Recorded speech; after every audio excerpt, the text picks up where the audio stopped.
The brand new Canon EOS R is capable of shooting extremely high quality 4K video, and today I'm going to show you guys how you can get the most out of it. So first off, let's talk about audio on the Canon EOS R. It actually has two stereo built-in microphones, and they actually aren't too bad, but they're going to pick up a ton of external audio, and it's not going to sound very professional at all. So I highly recommend picking up a Rode Video Mic Pro or some style of shotgun microphone. You can buy a cheap microphone like the one I have on this camera right now, the Comica microphone, or you can pick up a more expensive microphone like the Rode Video Mic Pro that I'm actually using to record the audio that you're listening to right now. And of course, to shoot professional video on any camera, we need it to be stabilized. And right here I have a very nice Manfrotto video tripod, which is going to allow us to get nice and stable shots. Over here I have my huge Manfrotto video tripod, which is very heavy and very bulky.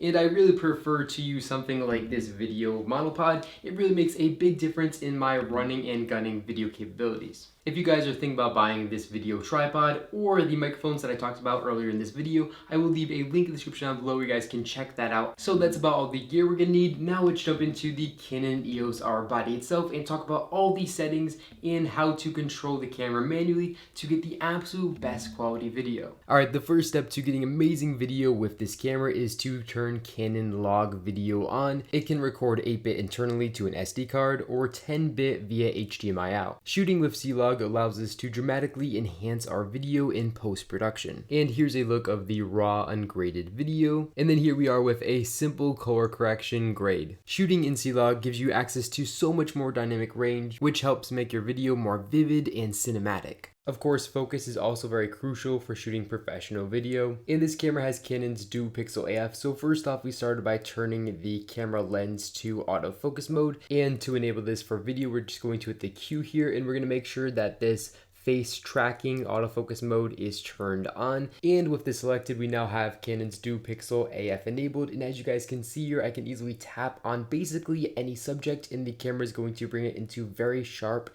tack focus. Autofocus on this camera is great, but there's going to be some times we're going to want to manually focus the scene.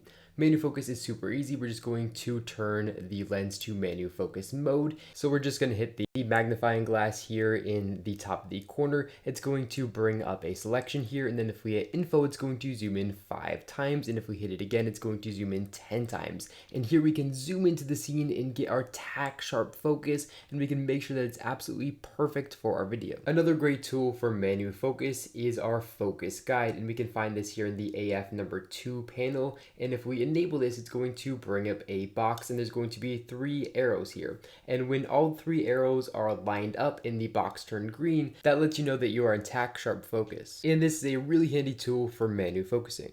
And the last great manual focus tool that I'm going to talk about in this video is focus peaking. Focus peaking is really great, especially when looking down the viewfinder of this camera. Right now we have focus peaking set to red, and as you guys can see, it kind of highlights the focus area in this really nice red color, and you can change it to I think blue and yellow also. This is a really amazing tool that makes shooting video with the EOS R a breeze. And then the last thing we're going to talk about is aperture and its control over our depth of field. So here at f1.8 we have a very shallow depth of field, but then if we stop down our aperture all the way to f4, we can see we get a more deeper depth of field the more we stop down our aperture. As you guys can see, the camera is becoming more in focus the more we stop down our aperture. So if you want to get that nice cinematic beautiful looking background, you're going to want to shoot at a lower f number like f1.8. But that's all I got for you guys in this video. If you enjoyed it, make sure to give this video a big thumbs up down below, and definitely consider hitting that subscribe button to be notified every single time I upload a brand new video to this YouTube channel. If you guys have any questions, make sure to leave them in the comments down below. I'll try to answer all the questions that I get. Thank you so much for watching this video, and I'll catch you all in the next one.